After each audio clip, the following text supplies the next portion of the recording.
জুবিনক ডক্টৰে হাক দিছিল সাগৰত যাব আৰু মই শুনা পাইছো সেই চিনেমাখন সাগৰক লৈ সেইকাৰণে মই যোৱা নাই শেষত মই যাম জানুৱাৰী কিন্তু মোৰ কথাটো আছিল যে জীৱিত কালত জুবিন গাৰ্গক ডক্টৰে হাক দিছিল যে সাগৰত নাযাব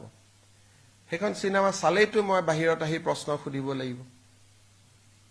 যে সাগৰত কেনেকৈ জুবিন গ'ল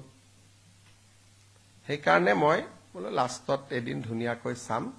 কিন্তু চিনেমাখনৰ যদি আপোনালোকে দৃশ্যপট দেখে আগতে মই কথাটো কোৱা নাছিলো কাৰণ চিনেমাখন ভাল কৰি চলক বুলি কিন্তু চিনেমাখনৰ শ্বুটিং সাগৰত হৈছিল আৰু নেম কেয়াৰ হস্পিটালত জুবিনক ক্লিয়াৰলি ইনষ্ট্ৰাকচন দিয়া হৈছিল যে জুবিন সাগৰ আৰু জুইৰ কাষত যাব নোৱাৰে গতিকে আপোনালোকেও এই প্ৰশ্নটো কতো কৰা মই দেখা নাই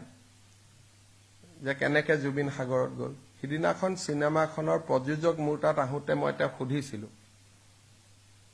যে শ্ৰীলংকাত আপোনালোকে জুবিনক কেনেকৈ সাগৰত লৈ গ'ল কাৰণ মই দেখা নাই চিনেমাখন কিন্তু সাগৰক লৈ হৈছে নে নাই গতিকে মুখ্যমন্ত্ৰী এজনে চোৱাৰ পিছততো কথাটো ফাইলত লিখিব লাগিব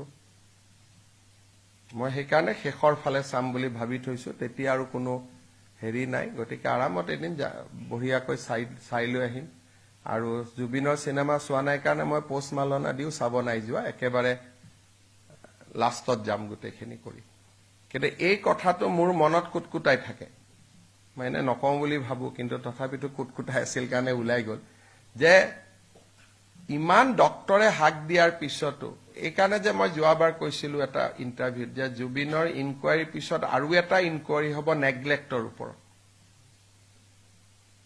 কাৰণ ক্লিয়াৰলি লিখি দিয়া আছিল চাৰ্টিফিকেট আছে যে জুবিন জুই আৰু পানীত যাব নোৱাৰি চিনেমাখনৰ শ্বুটিং কেনেকৈ পানীত হৈছিলে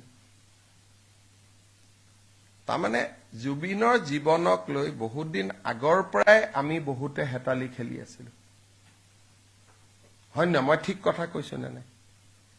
গতিকে সেইকাৰণে কবাত যেতিয়া মই নাযাওঁ তেতিয়া বুজি পাব যে কিবা এটা কাৰণ আছে সেইকাৰণে মই অলপ দূৰে দূৰে ঘূৰি থাকো বাকিটো আৰু কি আছে মই চিনেমাখন চোৱা নোচোৱাৰ লগতো চিনেমাখনৰ জনপ্ৰিয়তা কম বেছি নহয় নে হ'ব সেইটো আপোনালোকে ভাবে যে সিএমএ চাব যোৱা নাই কিবা কাৰণত যোৱা নাই এইটো এটা পজিটিভ কাৰণ আছে কাৰণ গ'লেই মই প্ৰথমতে এইটো কথা ক'ব লাগিলহেঁতেন যদি ফাৰ্ষ্ট দিনা গ'লোহেঁতেন মই এই প্ৰশ্নটো ফাৰ্ষ্ট দিনাই সুধিলোহেঁতেন তেতিয়া চিনেমাখনক লৈ বিতৰ্ক আৰম্ভ হ'লহেঁতেন এতিয়া ক'লেও আপত্তি নাই কাৰণ চিনেমাখন প্ৰায় চোৱা হৈয়ে গ'ল সেইকাৰণে এতিয়া লাষ্টত কথাটো কৈছো